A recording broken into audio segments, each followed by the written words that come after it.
प्यारे बच्चों, आज हम डिराइव करेंगे expression for magnetic field due to a long straight wire using Ampere circuital law.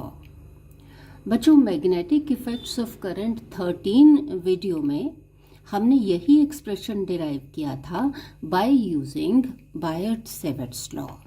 Expression आया था magnetic field B is equal to mu not over 4 pi into 2I over R. R is the distance of point of observation from the wire. इसको ऐसे भी लिख सकते हैं mu not over 2 pi R into I. वैसे हम इस form में लिखना ज़्यादा ठीक समझते हैं क्योंकि यहाँ पर म्यू नॉट ओवर 4 पाई की value that is 10⁻⁷ tesla metre per ampere directly लिखी जा सकती है। This is magnetic field at a distance R from the wire outside the wire. आज हम यही एक्सप्रेशन डिराइव करेंगे by using Ampere circuital law, और आप देखेंगे कि बहुत इजीली हम इस एक्सप्रेशन को डिराइव कर पाएंगे। इसके अलावा हम डिराइव करेंगे expression for magnetic field inside the wire also. तो चलिए शुरू करते हैं। Let's consider a wire. This is a wire of circular cross section with radius equal to A। तो ये वायर हमने कंसिडर कर ली of circular cross section with radius A। Let a current I is flowing, steady current I is flowing through this wire. This current is uniformly distributed across the circular cross section of the wire. बच्चों, ये बात बहुत important है कि current I is uniformly distributed across the circular cross section.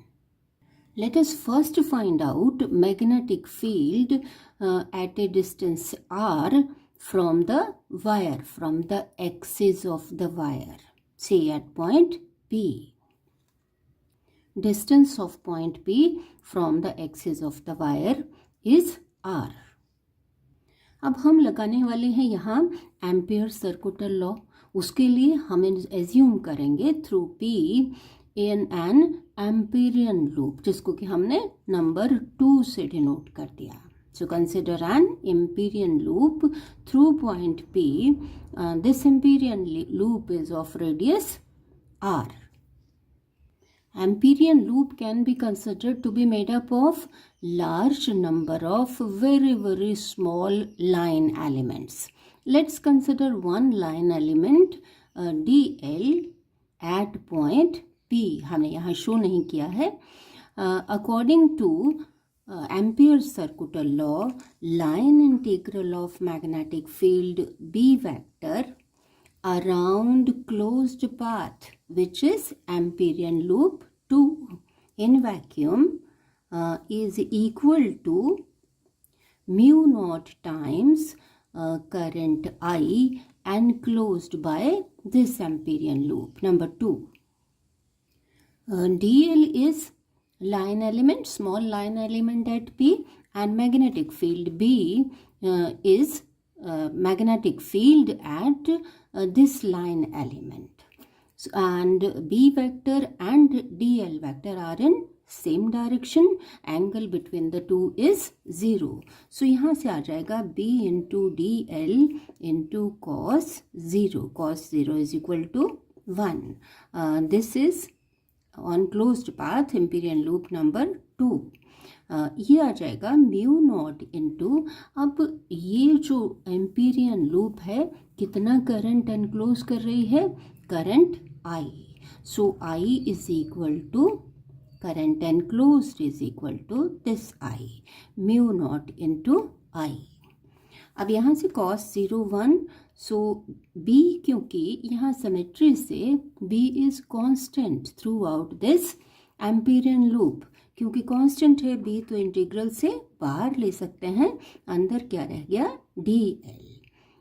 DL का integral कितना होगा? 2 pi, this will be 2 pi into radius of this loop, 2 pi r, total length of the Amperian loop. 2 pi r into b is equal to mu naught into I. यहाँ से b कितना आ जाएगा? b equal to mu not I over 2 pi R. Same expression आ गया जो हमने यहाँ ऊपर लिखा था, ड्राइव किया था फ्रॉम बायट-सेविट्स लॉ. तो बच्चों आपने देखा कि यूजिंग एम्पियर सर्कुलर लॉ ये एक्सप्रेशन डिराइव करना कितना इजी है. यहाँ से हम देख रहे हैं कि magnetic field is directly proportional to current and is inversely proportional to the distance of the point of observation from the wire.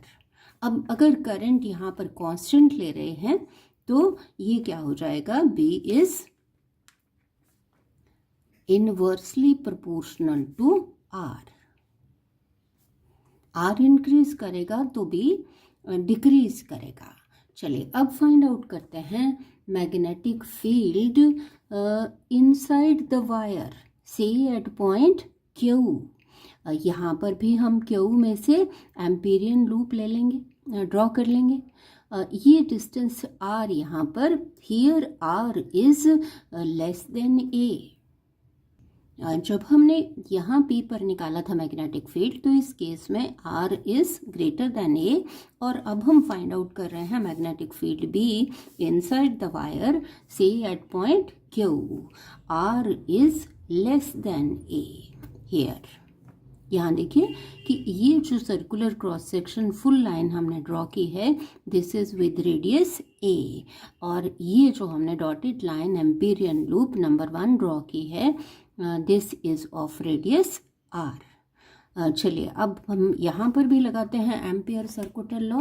According to Ampere circular law, line integral of magnetic field B vector in vacuum around a closed path अब कौन सी है? Amperian loop 1 equal to mu naught times the current enclosed by this Amperian loop. now I is the current enclosed by Amperian loop 1. इसको solve करके हमारे पास आ जाएगा b into D L into cos 0 1 और b बाहर आ जाएगा तो हमारे पास b इंटू 2 पाई r आ जाएगा. यहाँ पर जो r है, this is the radius of empyrean loop 1.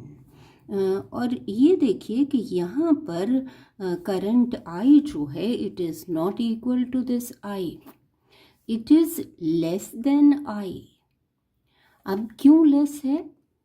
देखिए कि ये करंट I जो है, it is distributed over this cross section, pi A square cross section के ऊपर डिस्ट्रीब्यूटेड है ये करंट.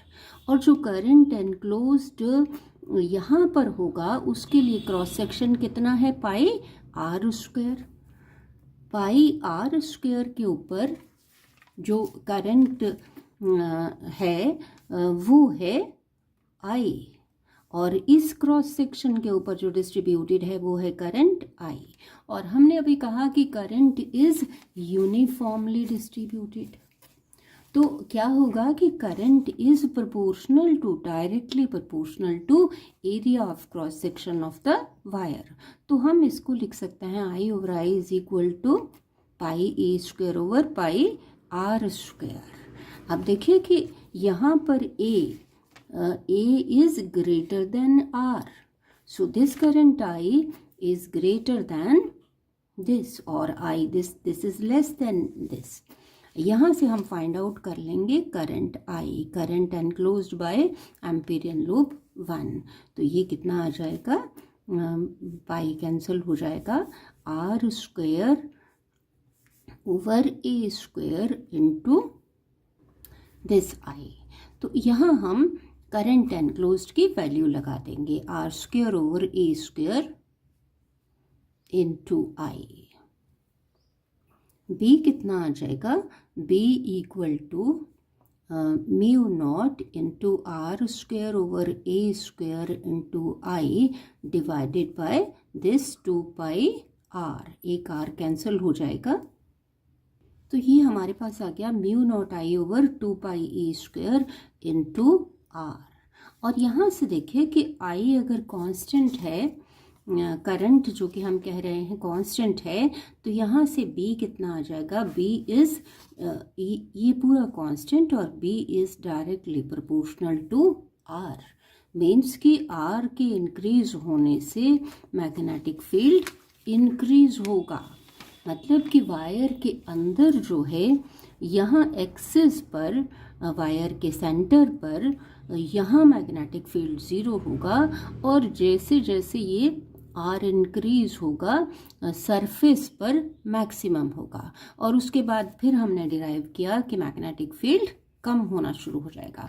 तो चलिए प्लॉट दिखाते हैं, ग्राफ प्लॉट करते हैं between magnetic field and distance are.